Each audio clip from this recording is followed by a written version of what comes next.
अब आपको दिखाता हूं मैं कुछ पॉलिटिकल बयान। अखिलेश यादव, उन्हीं के पार्टी के रामगोपाल यादव, मायावती। अखिलेश यादव कह रहे हैं कि कल मुरादाबाद की कुंदर की सीट बीजेपी जीत गई उपचुनाव में, चोरी करके जीती, चीटिंग करके जीती, फ्रॉड करके जीती। तो उन्होंने कहा कि उस सब से ध्यान हटाने के लिए जानबूझकर आज ये सारा उपद्रव बीजेपी ने खुद कराया। रामगोपाल यादव थोड़ा और स्पष्ट बोल रहे हैं। वो कह रहे हैं कि बूथ लूटोगे तो पत्थर तो पड़ेंगे। और मायावती ये कह रहे हैं कि जब मालूम था कि इस पूरे इलाके के अंदर ऑलरेडी कल के चुनाव परिणाम आने के बाद तनाव है, चुनाव परिणाम आने के बाद तनाव क्यों होगा पहले तो ये समझ में नहीं आता। बहरहाल उनका कहना है तनाव था, तो आप आज की ये कार्रवाई जो थी सर्वे की, इसको टाल देते, किसी और दिन करा लेते। सुने। सर्वे हो चुका था, चुनाव के चर्चा न हो पाए, हमारी आपकी प्रेस गड़बड़ा जाए, इसलिए जानबूझ करके सुबह सर्वे की टीम भेजी है, जिससे माहौल खराब हो जाए, कोई चुनाव पर चर्चा न कर सके। और जो जानकारी मिल रही है उसमें जानकारी है कि कई लोगों को चोट पहुंची है, कई लोग घायल हैं और एक नौजवान नईम उसकी जान चली गई है। आखिरकार जब सर्वे हो चुका था मस्जिद का, तो दोबारा सर्वे क्यों करा ये सरकार, और वो भी सुबह और बिना तैयारी के। कानूनी और कोर्ट के जो प्रोसीजर, उसमें मैं नहीं जाना चाहता हूं कि दूसरे पक्ष की सुनवाई नहीं है, कोई सुनने वाला नहीं दूसरे पक्ष को। ये जो संभल में हुआ है, बीजेपी सरकार, प्रशासन, सब ने मिलकर कराया, जिससे कि चुनाव के धांधली पर, चुनाव की बेईमानी पर चर्चा न हो सके। सर, संभल में आज सर्वे करने गई थी टीम, वहां पर पत्थरबाजी हुई है पुलिस के ऊपर। तो होगी पत्थरबाजी, पुलिस ऐसा कार्रवाई करेगी। बूथ लूटेगी अगर, तो आगे चल के लोग क्या करेंगे, निराश होकर।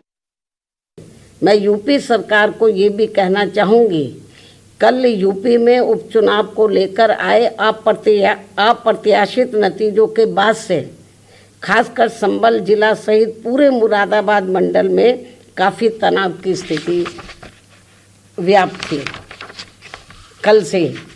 ऐसे में शासन व प्रशासन को संभल में मस्जिद व मंदिर विवाद को लेकर सर्वे कराने का कार्य आगे बढ़ाना चाहिए था, जो तो ये ज़्यादा बेहतर होता। लेकिन ऐसा ना करके जो आज वहाँ सर्वे के दौरान जो कुछ भी बवाल हुआ है, हिंसा हुई है, तो उसके लिए यूपी का शासन व प्रशासन पूरी तरह से जिम्मेदार। दो अलग अलग विषय हैं। एक तो कोर्ट के आदेश पर जो वहां सर्वे की कार्रवाई हो रही है वो उस पर भी बात करेंगे। दूसरा ये जो नेता लोग जो बोले, अब रामगोपाल यादव कह रहे हैं बूथ लूटेंगे तो पत्थर तो चलेंगे। अखिलेश यादव कह रहे हैं भाई सरकार खुद ही करा रही है ताकि हम लोग सब आप लोग बात ना कर पाए। देखिए, मुझे लगता है कि सबसे पहली बात तो ये होनी चाहिए कि क्या नेता इतने संवेदनहीन हो गए हैं। इस घटना में क्या हुआ, कैसे हुआ, कौन सही कौन गलत, किसी मस्जिद का अगर सर्वे होना है, किसी तरह से वहां मामला चल रहा है, बाकायदा अदालत के निर्देश पर सब कुछ होता है। ये ऐसा तो है नहीं कि योगी आदित्यनाथ का मन किया, उन्होंने कहा कि चलो संभल वाली मस्जिद का भी कुछ करा लो। और अगर ये सब हो गया, चलिए मैंने मान लिया कि प्रशासन की गलती रही होगी, तैयारी नहीं रही होगी, क्या ऐसे समय में इतने जिम्मेदार नेताओं को, पूर्व मुख्यमंत्री हैं, पूर्व मंत्री हैं, दो पूर्व मुख्यमंत्री और एक पूर्व मंत्री हैं, शिवपाल जी, अखिलेश जी और मायावती, उनको ये बयान भी देना चाहिए। ये जो लोग पत्थर फेंक रहे हैं, ये पूरी तैयारी के साथ, पुलिस के साथ जिस तरह से बर्ताव कर रहे हैं, और इसमें किसी पुलिस वाले की जान चली जाए। मैं देख रहा हूं कि कई लोग वो पूरा हेड गियर नहीं पूरा पहन नहीं पाए हैं, क्योंकि कई तो सामान्य टोपी में दिख रहे हैं, उनके सर पर पत्थर लग जाए, और उसके बावजूद आप चीजों को ठीक करने की बजाय आपको उसको भड़का रहे हैं। तो सबसे पहले तो ये बहुत निंदनीय है, बेहद खराब व्यवहार है किसी राजनेता का। अब दूसरी बात, एक जगह जहां पर अदालत में मामला है, सब कुछ वहां सर्वे के लिए गया, सर्वे में इन लोगों को दिक्कत क्यों होती, किसी भी व्यक्ति को?